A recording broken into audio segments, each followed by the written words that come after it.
All right, so in part two of chapter one, we discussed characteristics of the hotels and four different categories that we can put hotels in to classify them. In this third section, we're now going to be switching our focus to the guests themselves. So there's four major categories of guests that we can put our potential guests into: business, group, pleasure or leisure, and international. And so we're going to talk about each one of these four categories in this video today. And it's interesting because each type of guest has different needs and different wants and things that they look for in the hotel. So if we go back, think about that first video we watched about what influences someone to select a specific hotel.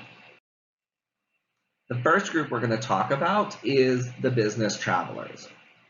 Now, simply said, someone who is a business traveler is just simply traveling for business, okay? Very simple. They're traveling because they are on business, whether they are visiting their corporate store, whether they're visiting training, or whatever they're doing, their purpose for traveling is because it's business related.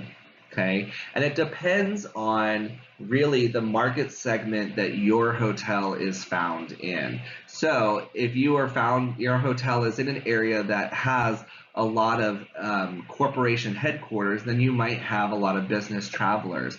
When I worked at the La Quinta downtown San Antonio, we were directly across the street from the HEB headquarters. And so we had a lot of people that were traveling because they had business at the corporate office of HEB.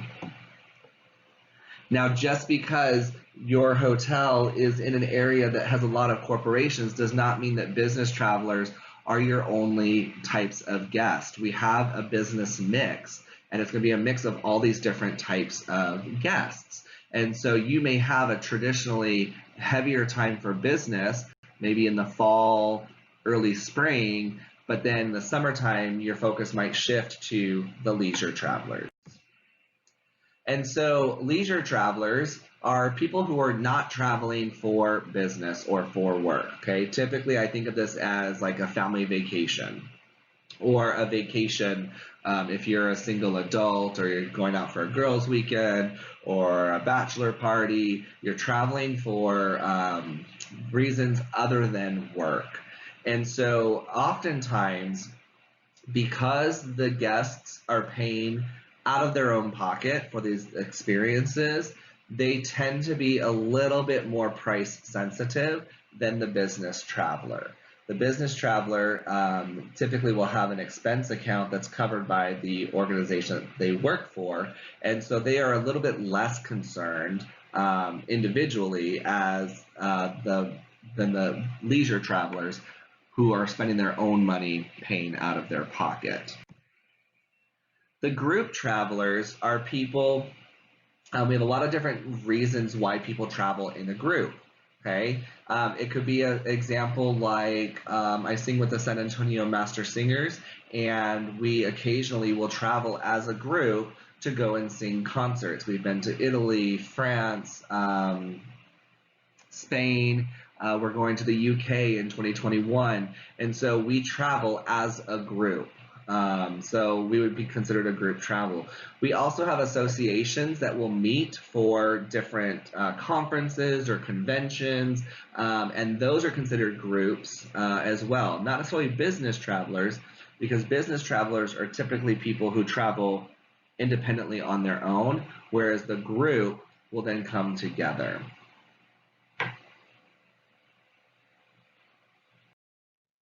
All right, so with our international travelers, that's our last group.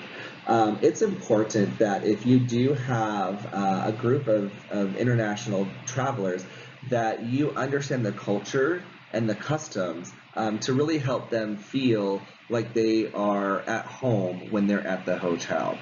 They also might have different expectations of level of service, of the amenities that are being offered. One of the examples I can use is in 2007 when I went to Italy with the Master Singers. I was given a room that was like 102, and I just assumed it was on the ground level.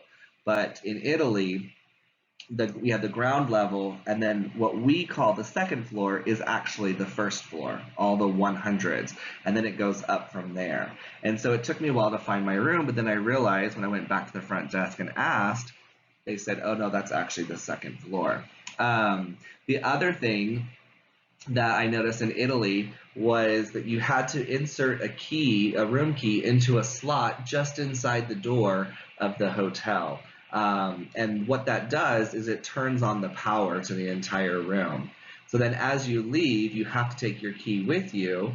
When you remove the key from the slot, just a few moments later, all of the electricity turns off, which really then prevents people leaving the lights on, the ceiling fans on while they've exited the room. With language barriers, it is helpful if you know that you have a large influx of a particular nationality of people, that you have someone that can speak that language and can translate on staff. And that's where hiring people with that ability and the understanding of the culture can be very helpful. And so all of these types of guests we might encounter at some point during your career in the hospitality industry.